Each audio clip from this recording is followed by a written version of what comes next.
Hello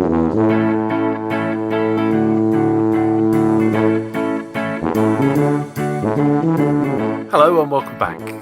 Thanks for joining us for another episode. I am Malcolm Childs. And I am James Skiffins. And this is Just Making Conversation, the show where we discuss the pins and needles of model making, from the greasy sprues to the gloss coats and everything in between. Wherever you are listening to us, please do consider leaving a review or 5 stars, as it promotes this podcast to more people to enjoy. Also consider tossing a coin to your podcaster on our Patreon. It just helps us a bit to carry on making content for you. Nothing says Christmas than unwrapping a big model kit box on Christmas morning or finding a starter kit in your stocking. In this episode, we'll be all wrapped up, just making conversation about the 12 days of Christmas.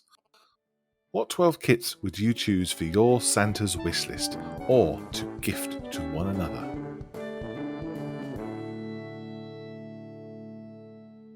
Christmas season is upon us, Malcolm. Have you made out your list? I've made a list of things I would like to have for Christmas. They're all model related. I've made a list of things that I'd like to give people. Always good to give. This is the season of giving. Yes. It's not all about me.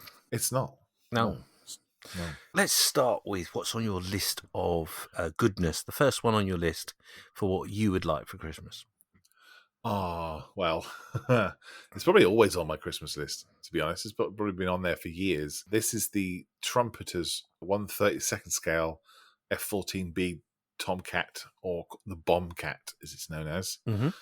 I would absolutely love to have a modern 1/32 jet, and it would have to be, if I had one, it would be the Tomcat. I absolutely love that aircraft, and I would go to town on it in terms of aftermarket bits and pieces and all the weathering, and I would probably do it in flight with its wheels down, just about to land on a hangar. They don't land on hangars, do they? No, they store them in hangars.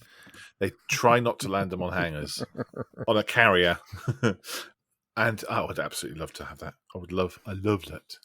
So yeah, write that down on your list of things you're going to buy me for Christmas, please. I'll write that straight down. Just a quick question though.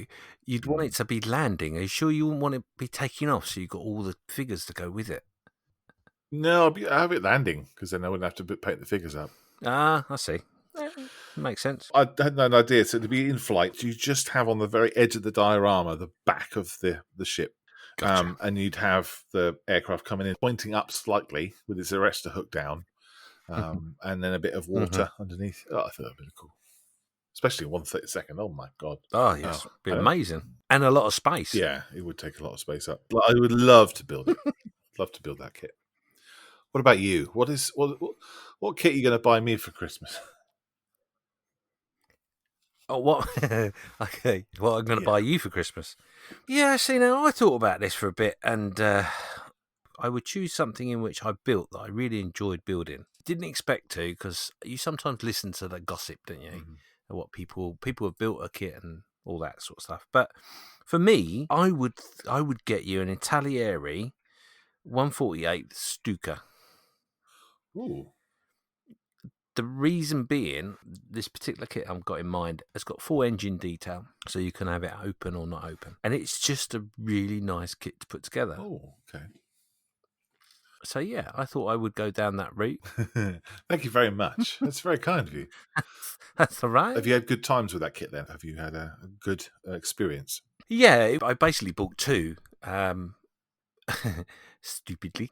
I bought the Italieri one because I like the look of it. And I also bought the 1/48 Airfix version, which was a new tool, I believe, at the time I bought it. And the idea was to build both of them and see which was the better kit. Right. But I did the one that I did and enjoyed it so much I didn't want to do it anymore, just in case the other kit was better.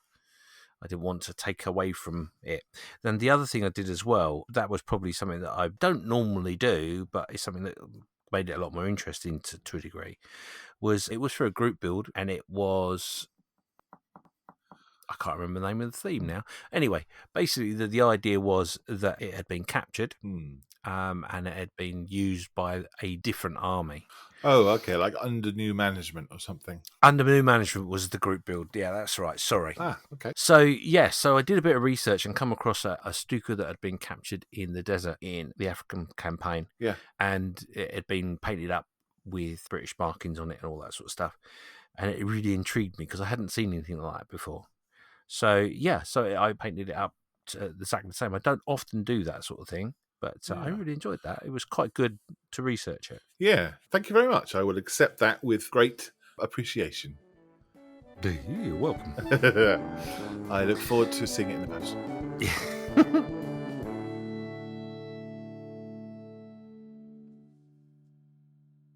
I suppose we better do my want list, wouldn't we, really? Yeah. It's about me. It is about you. What would you want? What do you want? Have you been a good boy?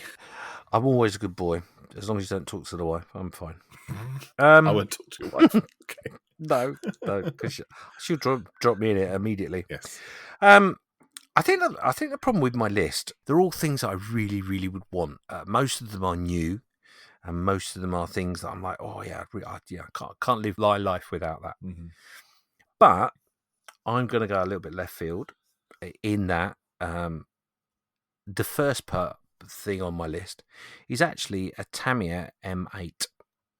Oh, a scout car, is that? No, the Tamiya M8 is a mortar on it, basically. Someone we both know has just built one, Gary Hicks. Mm-hmm. Yes. And the reason for that is I was having a rummage around the other day, and funny enough, I was talking to Gary about it. And the M8 was the first tank I ever made as a kid. Wow. Okay. Right. And I've still got it. I've still got the model. It was a model that was given to me by a local model shop. Well, actually, I went and twisted the guy's arm and basically said, I love building models, but I haven't got any money. Can I build models for your window? And he said, yeah. Oh, wow. He said, what is it you want to build? And I was like, well, I don't know. I like doing dioramas. He said, all right, okay. What sort of diorama would you like to do? So I don't really know. Can I have a look around? And it was one of these old-fashioned type shops where it was just basically planks of wood against the wall with shelves and the boxes all stacked up, and you had to move the boxes to move around the aisles and all that sort of stuff. Yes, I know. Smells wonderful. Oh, yeah, hasn't actually been cleaned in 3 or 4 years or more. Oh, no. Of course not. The models in the windows aren't for sale because the boxes have had the colour taken out of them from the sun and that sort of thing. Yeah, all yellowed. Yeah. Yeah, so basically I had a rummage and I picked up this Tamiya kit and said, I'd like to build that, please. And he said, yep, no problem. Do you want something to go with it, some figures or, and we did the deal, basically. Cut a long story short, I went home, showed my dad what I got and said to him, I want to build a house, but I got no idea how to build a house. And my father is a model railway builder. Yeah. So he said, I can help you build a house from paper. Mm-hmm. So that's what we did. We set out and we made this little box house, sat on a diorama with a little courtyard. And I remember now, the accessories I picked up was a Tellieri, I think it was, gate post. So what I mean by that is 2 little bits of brick wall with 2 metal gates, or that's what they were meant to look like. Okay. Yes, I know what you mean. An M8 and a couple of figures. So that was my first diorama that was put in a shop window. As I say, I've still got this little M8, and I'd really like to get the kit again, so I can now do it as I do models now, and put the two together and see what the difference is. That's pretty cool. Yeah, was really cool, and unfortunately it closed down not long after. But anyway, was that related? No, it wasn't related. I didn't know at the time, but yeah, I happened to be passing, and he collared me and said, you can take your diorama home with you." And I said, "Oh, do you not like it?" He said, "No, I love it, but unfortunately, I'm shutting the shop." Oh. So yeah, so I got to keep it in the end.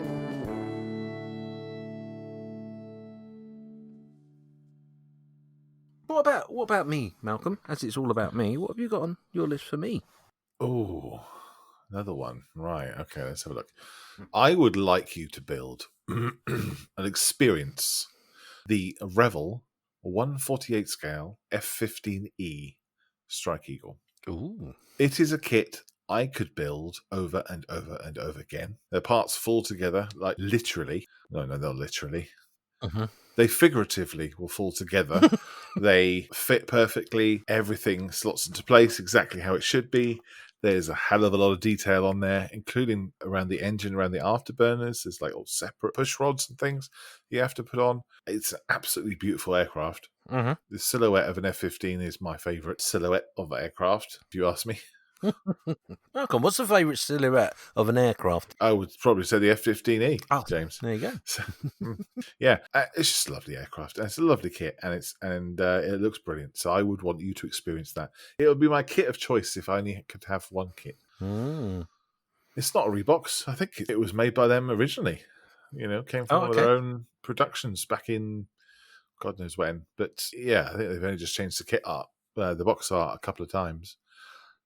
But yeah, no, it's a really great kit. Everyone should build one. Cool. Thank you very much. I accept the challenge. Enjoy. Now, what about you, James? What kit would you like next? Is there anything on your naughty list? Oh, I think this would be on my naughty list. So it's good to be naughty. If I had a naughty list. I think the way in which I would describe being naughty would be is if I accidentally went onto that auction site and won this, and then I'd have to keep the secret of just how much it cost. Mm-hmm. Go on. So, I think on my naughty list, the first one would be the 135th Horsa glider. Oh, right. Yeah. You and your WW2. Yeah, this kit is from Bronco. It's been released for a few years now. It's an expensive kit, but it's got a lot of plastic. So it's a very big build. And it is, when it first released, I remember going to Telford. I ran around the hall trying to find out who had the cheapest price. But by the time I'd come back for the cheapest price, it had already been bought. Oh, I've heard that story so many times. Not that exact from you, but I've heard that said to me many times, that people are trying to get the best price and then they just miss out because they weren't quick enough. Sorry about that, mate. Yeah, it was a lesson learned. I tend anyway, so if I buy a subject kit or whatever, I will look at it and go, well, if it's worth that price, then I'll buy it. But inevitably, I will look at something and go, I'm sure I can get that cheaper. And you miss out. Yeah. You do miss out. It's like most of the things. A £20 kit can go for 50, 60 quid. One of those auctioning sites that you can frequent. And you sort of say, well, why is that? Well, that's what it was worth to the person that bought it. Yes, absolutely. But also, it would be a luxury buy because I've got no idea where I would put it once made. Yeah. Because it is such a monster-sized kit. But I would really love to have it. So, how about yourself, Malcolm? What would I like? Yes, let's do on a want. I would like on my Christmas list this year. Well, before I go into this, have you heard of a Maschinenkrieger before? Yes, I have. Right. I found out about Maschinenkrieger at one of the model shows I went to way early in my hobby career, and I fell in love with the stuff. Now I think it's brilliant. If you guys listening don't know what Maschinenkrieger is, well, you need to go find out. It's awesome. It's sci-fi, post-apocalyptic, Japanese awesomeness. What if? Yeah. Yeah, that's right. I would like, James, on my Christmas list this year, a Hasegawa 120 scale Volker model.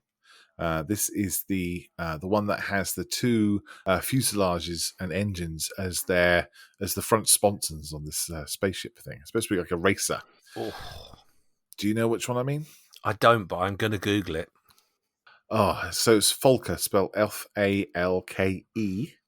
Volker. It's got these two big like sponson things, like I said, and then it's got these little fins at the back for turning and stability, and in the very back of it, it's got a little jet engine that obviously speeds it along, and the pilot sits inside with no window, and obviously just uses cameras and things like that on the outside. It's just beautiful. I've seen quite a few made before. And the best ones are ones that are made like racing cars. They got sponsorship on them and they're all shiny. And I would love to do one in like a workshop setting, like a Formula One workshop setting with wires and air hoses coming out of it, and maybe panels are off and people are working on them. That'd be really cool. Very nice. So yeah, go and have a look. Very nice indeed. Gives me a nice feeling inside. Ah, yes. Yeah? Yeah, I've seen that. Yeah. Oh, it's awesome. But yeah, I'd like one of those, please, James, if that's all right. Yes, I would happily get you some Machine Krieger. I think they're great. Oh, lots of potential for chipping and bits and pieces and all sorts of stuff. It's a really cool thing. The next thing that's on my want list is, again, something that's probably not that well known. It's actually from a company called Parcel Miniatures. This is the 135th Elephant Food Delivery from the Viet Con series. Oh, okay. And it is exactly what I just said. It is an elephant delivering food. Wow. Okay. I thought the elephants would be made from trumpeter. I see what you did there. There's always that embarrassing uncle that comes out with those jokes. Yes. Certainly something different. It's a fantastic series. This particular one I like is a male elephant. So obviously it's a big elephant with its tusks. And sat on top of is a member of the Viet Con. And behind him are all the bits of food that they're going to deliver. This was inspired from the deliveries that were made along the Ho Chi Minh Trail. And they used elephants, which I didn't realise. Totally logical, but I didn't realise at the time. Makes sense. Vietnam's always been a bit of history that's fascinated me in many ways. But I happened to be musing through Parcel Miniatures and come across this, and I was just like, oh, I've got to get that. Also in this series is a female elephant as well, which is slightly smaller and no tusks. One of those things that's a little bit unusual. And yes, I certainly want that one, please, Father Christmas. Certainly something different. It opens a whole world of possibilities up for a diorama, that's all. I'm talking totally out of turn because I'm being ignorant because I haven't seen it, so I'm assuming it's not been done. But I certainly can't remember a diorama that's been done depicting the Ho Chi Minh Trail. I'm sure it has, but I've just not been fortunate enough to see it. Brilliant. I like that. I would definitely put that in your stockings. I'm going to love looking in my stockings. Look for a big trunk.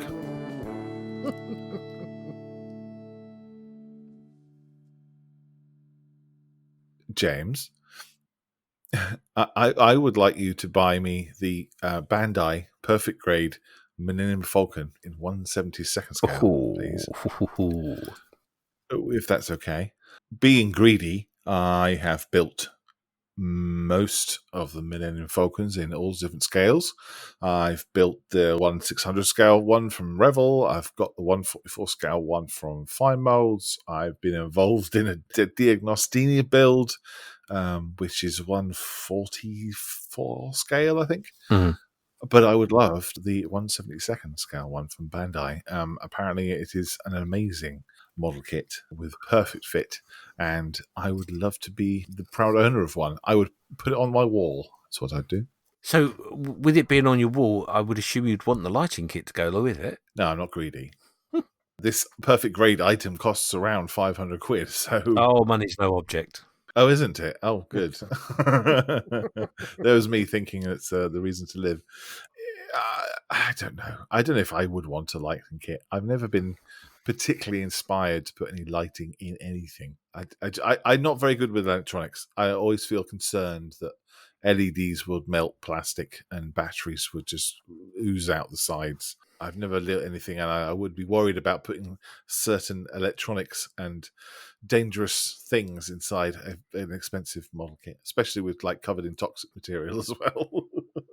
Well, that's true, yeah. I could see why you would fear it. Yes, yeah. You've just done the hairspray technique all over it, and then a spark comes out your lighting kit, and the whole thing goes up like the Death Star does. It's a massive box as well. It looked really, really sexy, all wrapped up under the tree.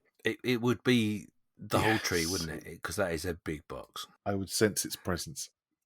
I think you'd actually need a second tree, because I don't think your children would be very happy to go and find their presents out in the porch. It's true. Yeah, a second tree just for Daddy's model kits. Santa couldn't bring yours in the house. Unfortunately, he put his back out with that great big box that's next to the tree, which isn't yours. Yes, they might even say it was tremendous. Leave it out. I've got to spruce these jokes up. Sorry. with in line with those jokes, your naughty list. I would like you to build and to enjoy the 1/35th scale Mung Shilka, the Russian mobile anti-aircraft gun. Now, I don't know if you know what that was or if No. you've seen it before. Okay. Have you ever been to the Army Flying Museum in Middle Wallop, Wiltshire? No. No. Parked outside the Army Flying Museum is a ZSU 23-4 Shilka, captured from the Iraqi War, first one. Right, yeah. Because it's an army flying school, to have a anti-aircraft gun from, let's say, the adversaries parked outside is quite ironic, I suppose. Mm. And it's one of the first tanks that I ever saw close up. So this is a track vehicle with lots of boomsticks. Correct. Yes, no, I know the one you mean now. Yeah. Self-prepared anti-aircraft gun. Beast of a machine. Mm. Apparently, when it's firing, the spent shells coming out the side looks like a hose because it fires at such a rate. Mm-hmm. The whole front section is set up just to deal with the shells that come out of the thing. So, Wow. Yeah, you can imagine the power of this thing. But it was the first tank that I ever saw close up, believe it or not. All right. And because of that, I find it particularly interesting. The one that I built myself, I copied how it looks in the car park of the Army Flying Museum. So it's got mold on it, it's got rust on it, it's bits fallen off. Mm-hmm. But just the model kit is great. A Mung box is really nice and smooth, and it's a nice thing to have. I don't know if you've built those kits before or that manufacturer. I've not. I've never bought them, no. Have you ever felt the box? The main before? box. Yes.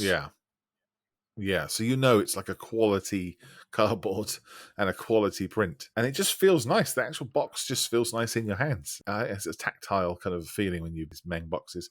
But yeah, the Shilka is one that I really, really enjoyed, and I would like you to enjoy it as well. Lovely.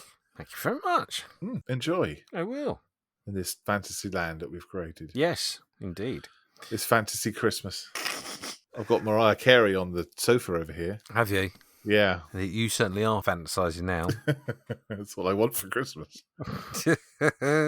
So, in line with the fact you just give me a gift, I think I'll best talk to you about my next gift that I want to give you. Ooh, go on then. Now, and when you go shopping sometimes at Christmas, you walk around the shops and go, I really want to buy that. I want to get that because I want that, but I'm going to give it to someone else. Do you? Mm-hmm. Yeah, well, that's the spirit of Christmas, isn't it? Absolutely. The next item is something that I have had a look at, but I want you to build it. And it is the 132nd Fokker triplane from Meng. Wow, another Meng one. Another Meng one, just so happens, yeah. That particular aircraft just fascinates me anyway. I would think that would be a really good build. It's something that I would look forward to build. Yeah, it's a small aircraft, isn't it? Yeah, it is, but it comes with so many paint schemes. I mean, you can do the Red Baron, of course you can. Everyone can do a Red Baron, but there are other schemes out there. And I think it would deserve a little bit of research. And I think you get a kick out of that. Well, I hate biplanes, so triplanes might be okay. I think you'd be fine because you'd only be doing one wing at a time. That's true. Or would I hate triplanes 1/3 more than I hate biplanes? Well, no, because what you'd need to do with this kit is you would need the decals to go across all the wings, the lozenge detail, because that would just make it just that little bit more fun. And a rigging kit for it, of course. I don't think there's that much rigging on a Fokker, to be honest. On a triplane, no. I don't think so. That might explain why mine fell out of the sky. I don't know. It looks like a really good kit. Yeah. I've got a Tiger Moth 1/32nd scale in my display case. It's a nice looking aircraft. And that's the last biplane I've ever made or ever will make. That's a whole different podcast. I would gladly give it a go. And I think I would have to build it as Red Baron. You would go Red Baron, would you? I know there are some really nice other schemes that you can do. I would just have to.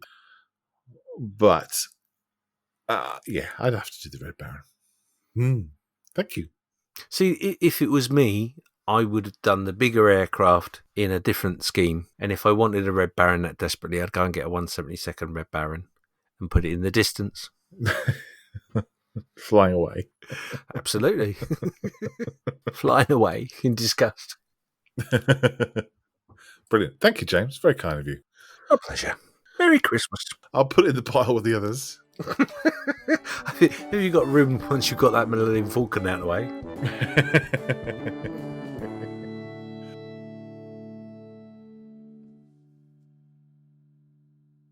Yeah, I think the next thing that I would want actually is something that I saw at Telford, because it was one of those models that you look at. Well, for me anyway, I looked at it and I immediately knew what I wanted to do with it. Right. Because it's another one of those models that there is so many possibilities if you think about it. That would be the 132nd HK Lancaster cockpit. Wow. Yes. Okay. Yep. I looked at it in its glory that on the display and just thought to myself, do you know what? That coming out of a picture would just be amazing. I've sent sort of other options as well, but yeah, that was my initial thought. I need to find an artist to do a Lancaster taking off at sunset, and then that nose section would be literally popped on and coming out of the picture. Yeah, that's definitely on my list. Could, of course, use the actual box art background. Could be from the kit. Indeed. Or of course, the other option, because part of the kit is the stand that it would have been sat on in the factory. Oh, wow. Is that how they've done it? That's very clever. That's how they've done it, yeah. Might involve a little bit of scratch building here and there, but I think that would look pretty amazing. Yeah, you could have 1/32 scale figures building it, putting it together. Yep. Brilliant. Love it. Yep, definitely. How about you and your Christmassy list? What else you've got? What do I want? Yeah, what you want? What do you want? Hey, I'll get you what you want. No problem. Well, good luck getting me this. Originally released in 1989. Oh, okay. It's in 1/72 scale. It's made by a company called Halcyon, Halcyon. Ooh. It is a dropship from the film Aliens. Oh, yes. I've now realised there's a couple of sci-fi things in my list, isn't there? There's obviously something going on. Yes, there is, yeah. I think it's just sci-fi's given me a lot of happiness and pleasure, from all the films that I enjoy watching. I remember seeing this kit in a Forbidden Planet in the early 90s, and it was incredibly expensive. And for a young boy, there's no way that I would afford it. And obviously now I'm older, I've got more responsibilities. I still can't afford it. Yeah, no, you never do. But I would love to build it. Apparently the kit is meant to be very simplistic and not particularly great. But it would be something that you really could make into an amazing little vignette or diorama with this dropship. I'd love to build it like with an alien on top of it, just about to jump through the cockpit or hanging out the back or something. Again, in flight.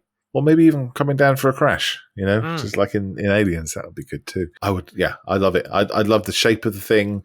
I love drama of the whole thing surrounding the dropship as well in the film. And I would love to have one on my shelf.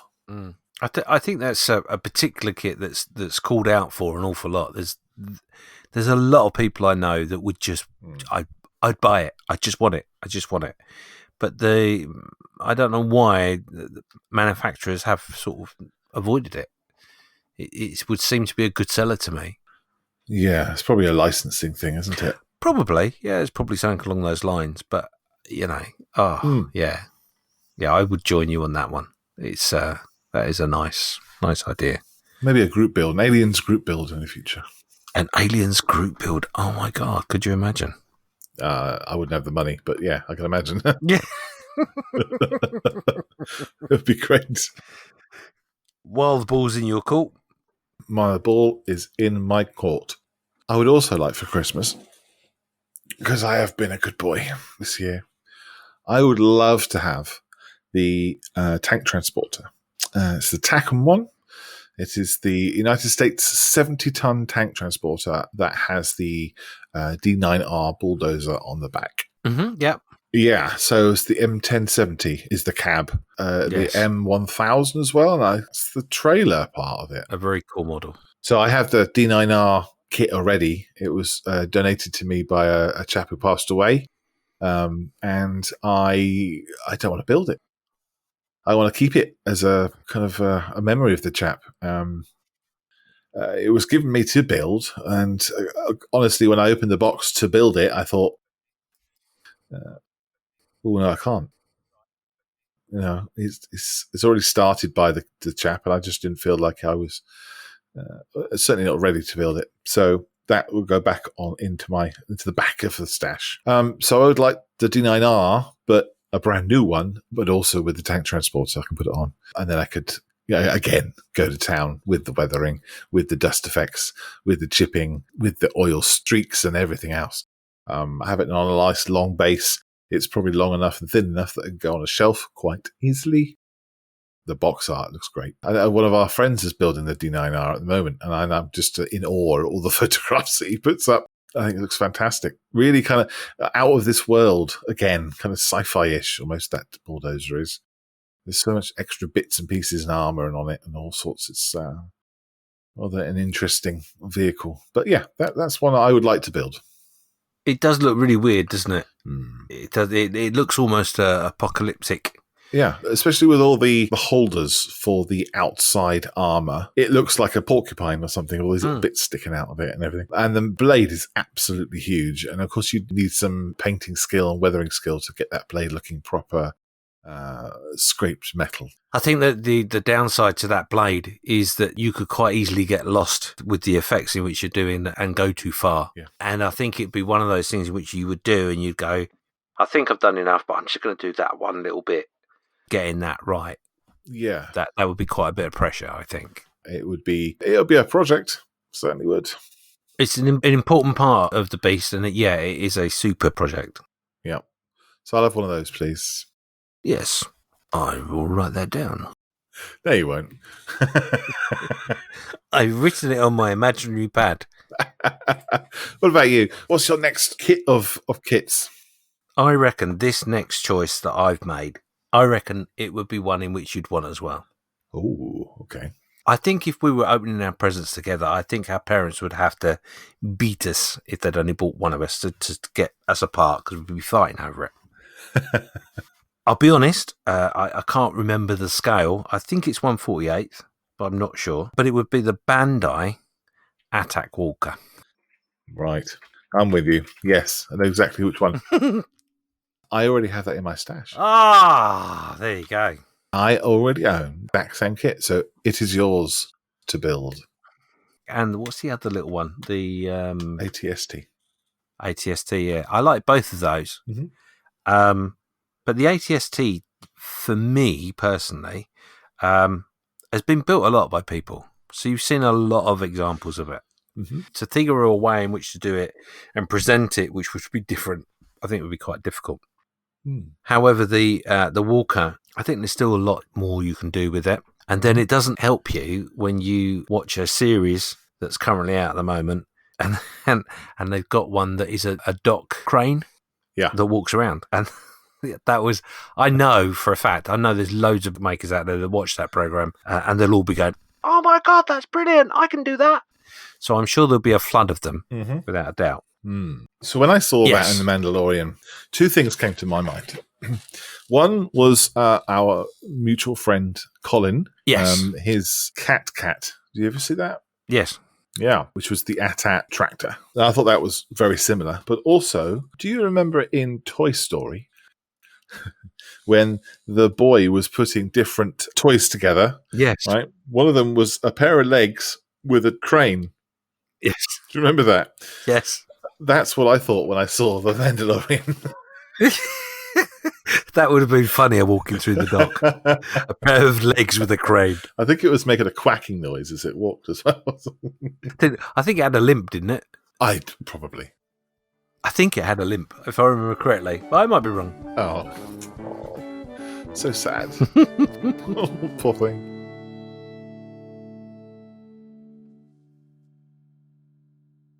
My next thing that I would give you is something in which I know you'd enjoy, but I also know you would, when you opened up the package, you'd go, what's that?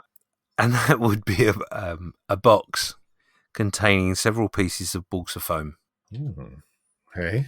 Now, balsa foam is a product that's really, really good for carving, and it is what it says it is. It's basically like balsa wood. but also foamy. It is something you can pretty much carve into anything whatsoever. Right. So in this box would be a cube of balsa foam, Right. along with some A4 pieces of different gauges, so different thicknesses. Okay. Would there be in the instructions or No, anything? the main reason I would give this stuff to you is because I saw your work just recently on your scratch build Western house. Right.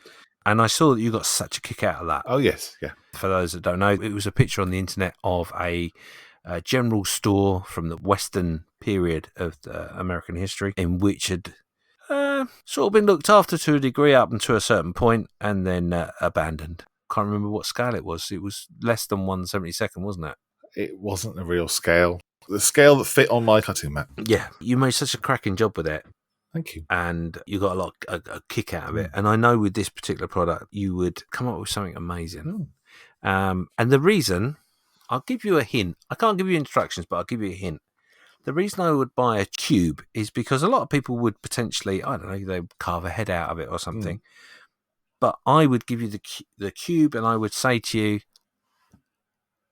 underground drainage. That's all I'm going to say.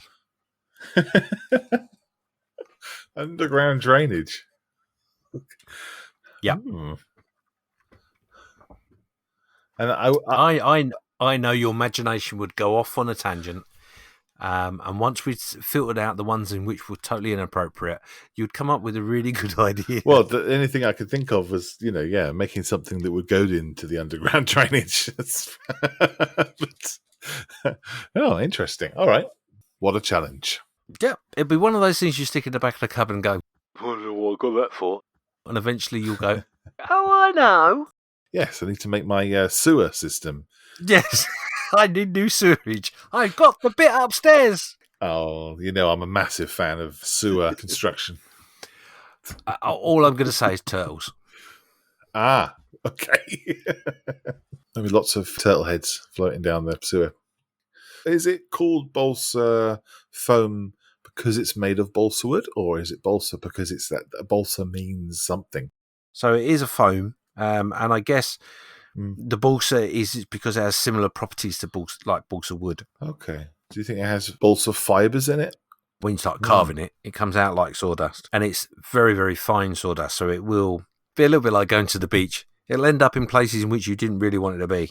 It's just an amazing product, and it comes in 3 different types. It comes in soft, medium, or hard, depending on what you want it to do. I've used the medium product. You can really carve with it. You can do whatever you like with it. Cool. I look forward to getting some in my stockings. Yes. You need to give a gift to me. I do. Shall I do that? Is it? Yes. Is it my turn to give something to you? Yes. It's about me now. Okay.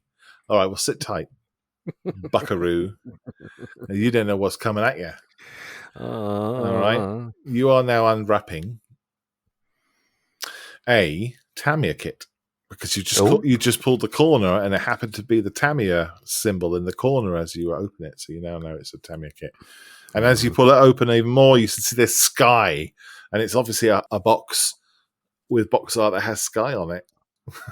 A box of Tamiya Sky. It's a cheap kit.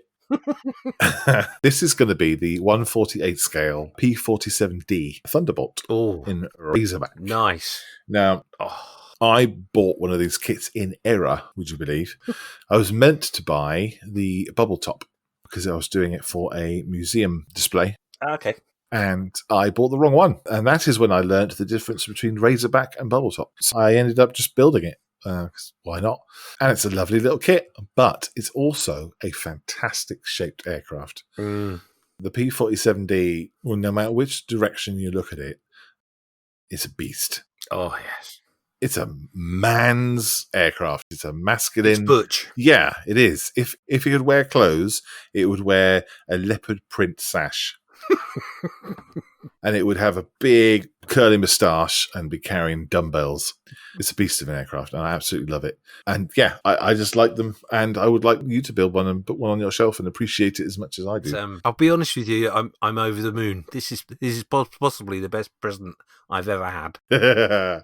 Fantastic. The reason being is that P47 is actually I would say in the top 2 of my favourite airplanes. Oh, well, bingo. Have you built this one? No, I haven't. I've got a couple of them, but they are not Tamiya. They are Hasegawa, I think. But Okay. I have built, I would say, somewhere in the region of 6 or 7 of these in the 172nd version from Matchbox. Ah, okay, yeah. These are one of the planes in which I loved as a child and built several versions of them because I love them so much. That and the Dauntless were the 2 aircraft that I love to build. So yeah, it's one of my favourites. So thank you so much. I'm so over the moon. You're welcome. I'd also probably give you a aftermarket decal set so you can have lots of different types of nose art. Oh, but that would mean I'd have to buy more. Yeah, the gift keeps on taking. Oh, yes. Enjoy. Merry Christmas. Thank you very much. Merry Christmas. Mixing it up a little bit, but something in which has interested me quite a lot recently. The next item that I would want on my list, it would be the mini-up kit, a 135th Austin armoured car from 1918. World War I fascinates me. The advances that they were making in understanding that they could kill people by moving around in wheeled and tracked vehicles and flying, of course. It's interesting that they're still using inflatable wheels on an armoured car. You know, if you're looking for a weakness, well... Yeah, it was all part of the learning curve, wasn't it, I suppose? I do love the fact it's got mudguards. Well, you need mudguards on an armoured car, don't you? Oh, well, if you've got wheels, yeah, I guess you do. Yeah, you do, because obviously once that rubber explodes, you don't want that in your eyes. Yeah. Interesting, though. Yeah, you're right. The development of these military vehicles. Just that intrigues me. So the early parts, definitely. And obviously the World War I was a constant amount of learning the hard way, wasn't it? Let's be honest. Yeah, that's right. Wow. And it has the interior, too. Ah, yes. It goes along with their series that they did, because they did the Lanchester armoured car, which was based on a Rolls-Royce car. Right. Yeah. Okay. Is it World War One? Austin, yeah, 1918. It was used in British service, Western Front. Well, lots of potential. Oh, yeah. Yeah, very much so. I think, to be honest, I not really thought this as I was jotting down these things, but all of the choices that I've made for myself, they're all things that would inspire me. You know, they're not build for build's sake. They're all things that would create a fascination, or in this case with the Austin, it would be a case of a bit of research required, which you'd bound to come across black and white pictures of all sorts of reference material. So yeah, they're all things that would inspire me, and I think that's pretty important.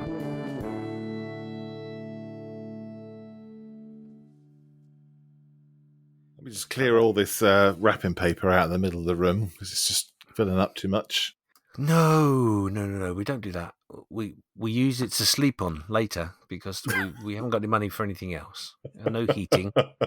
Stuff it down your trousers to keep it cold out. Don't you carefully unwrap your presents and then fold up the wrapping paper to keep it for next year? Can't believe you're being so controversial, honestly. Yeah, I'll be honest, it's difficult to answer this question. The reason being is there are members of my family that frown very heavily towards me if I rip open my Christmas gift. I have to take the sellotape off very carefully and fold up the paper. And give it back. Yeah, you don't get it back the next year, but yes, you give it back so they can give it to someone else. And I've always found it quite amazing that they seem to never give you the same paper. So they obviously keep a note of who had what, when and how. So something here that I've got for you, which is my last one on my list. Oh no. Again, I'm going to go a little bit left field with this. Okay, that's not like you. No, I know, totally out of character, right? James Left Field Skiffins. Yep. The reason for my choice for this is because I think you'd get a kick out of making it. And I know when I tell you what it is, you're not going to know what it is. You haven't got a clue. I'm sure you won't. This is the point where I tell you what it is and you go, oh yeah, that's blah, blah, blah, blah, blah. I built one yesterday. Yeah. So I'll give you a little bit of a clue. It is actually a forerunner. This is a forerunner of the Boeing V-22 Osprey. Oh, yeah. The reason I've done it that way is to give you an idea of what it is. This is from Amusing Hobbies. It's 148th and it's called, bear with me, a Westerflug. I'll spell that. Weserflug. Right. This is a what if you like. Hmm. This was something that was designed by the Germans in 1938. And it is a fuselage, so quite boring in design in some respects. But it has a single Daimler-Benz 600 series engine in the fuselage, just behind the cockpit. And then you have two propellers on the end of two of the wings, the two main wings. And the wings pivot halfway along, like they would in an Osprey. It was never actually physically built. It was just a drawing that was on the desk, so to speak. One of the many things in which they never quite got around to making. Yeah, the actual fuselage itself, it's a little bit like a Fokker-Wulf, but with a big fat square intake underneath the nose and a canopy a little bit like a bomber. What's it called so I can Google it? It's called a Westerner What did you call me? Oh, dear. Whistler Flugstag. Flog? It is Flog? a Westerflug. Flogger. Whistler Flog. No, can't find anything. Oh, hang on. There we go. I've got it. Wow. What is that? It's Westerflug. Yes. It's it's a vertical takeoff and landing aircraft project design. How in the hell are they supposed to control that, though? They didn't have any stabilization or anything like that at all. So that was all be fly-by hydraulics, wouldn't it, in those days? Yeah. Wow. And it never got built. I wonder why. No, can't imagine why. It's certainly an interesting project, though. I mean, Amusing Hobbies are a great company for those little bit wacky, off-the-wall, what-if type things. They also did the almost like a helicopter thing where the whole wings spun around the whole fuselage and the thing took off vertically. Yeah, that's right. Yeah, they were trying to discover a helicopter of some description and how they could modify that format of power. So they come up with all sorts of very strange ideas, of which some of them obviously have been looked at a little bit more. The other one in which they did was the Junkers EF-126, but that particular model was taken up by Das Works. Mm-hmm. Okay. Basically, that is to do with the Dougal. Easy for you to say. It is, using the engines that were used in the Doodlebugs and similar sort of airframe. Right. But yeah, they Amusing Hobbies have some great, really wacky out of the wall subjects. And again, it's another inspirational item, isn't it? Yeah, no, that's right. I mean, it's similar to the armored car that you've chosen. It's a progression in development, isn't it? So yeah, nice. Thank you. It's a nice little marker in history. Yes, definitely. I will enjoy thinking about building that.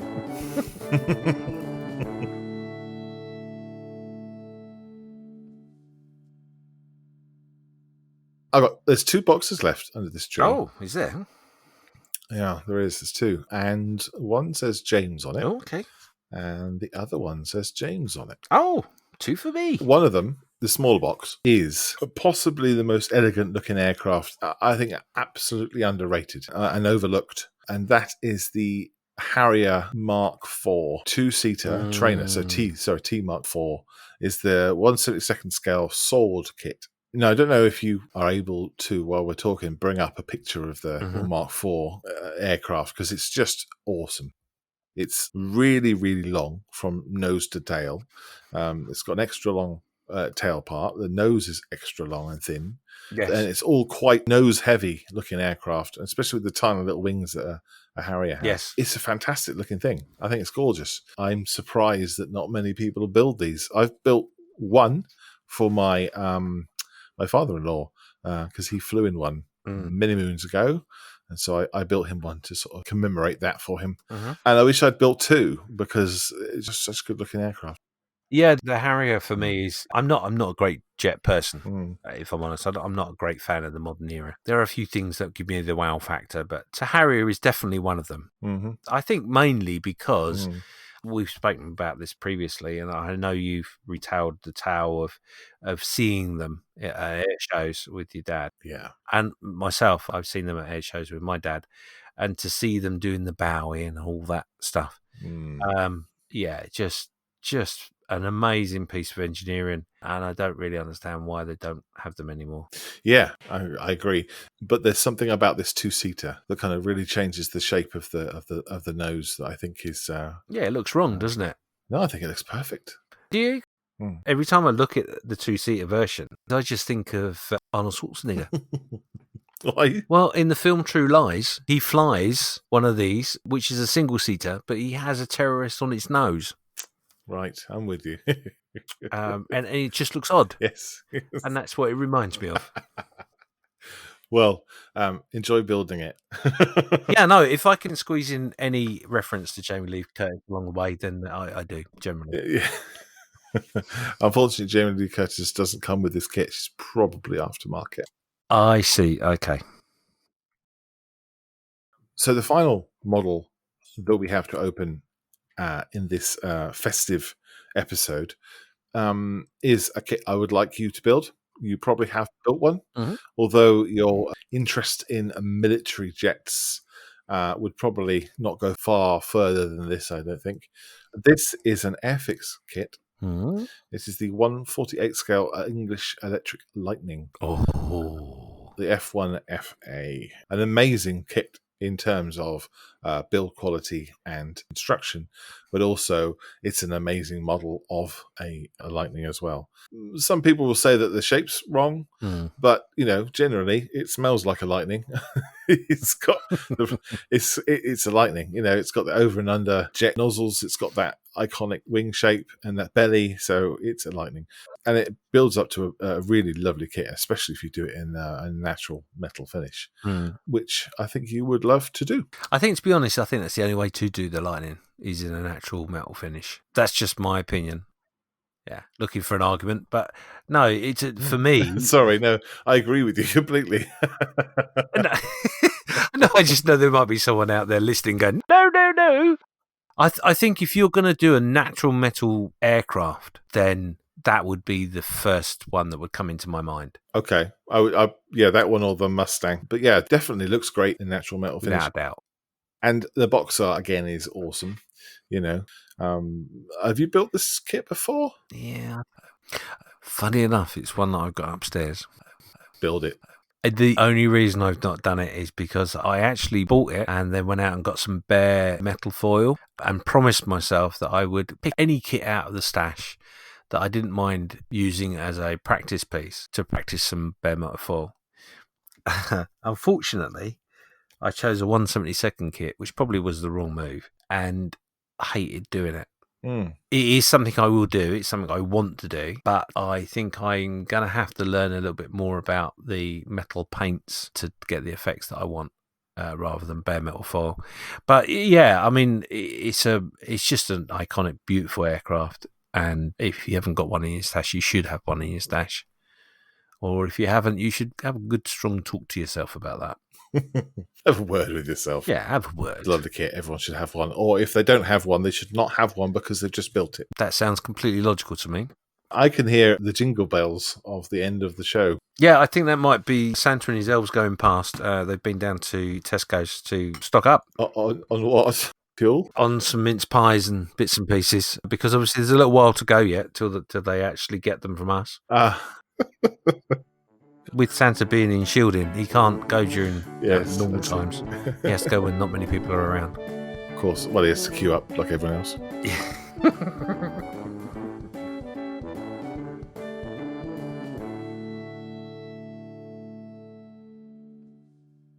So let's remember, Christmas is a time for giving. Leave the long days of health isolation in the past and look forward to the Christmas present. Merry Christmas from me. And from me. By having a conversation about the 12 days of Christmas, we hope to get in the mood for the festive season. Let us know which kits you'll choose and which kits you hope to get. A model kit is not just for Christmas.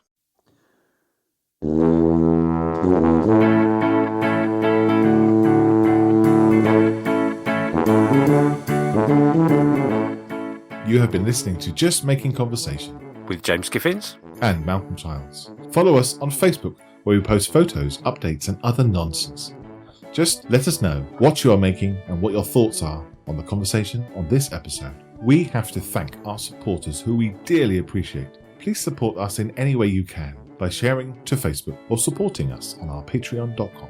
If you like this podcast, there are other modelling podcasts. The Plastic Posse, Plastic Model Mojo, the Scale Model Podcast, and On the Bench. Next time we'll be just making conversation about the stories your models can tell with the aid of books, documentaries, and Grandpa's Tales.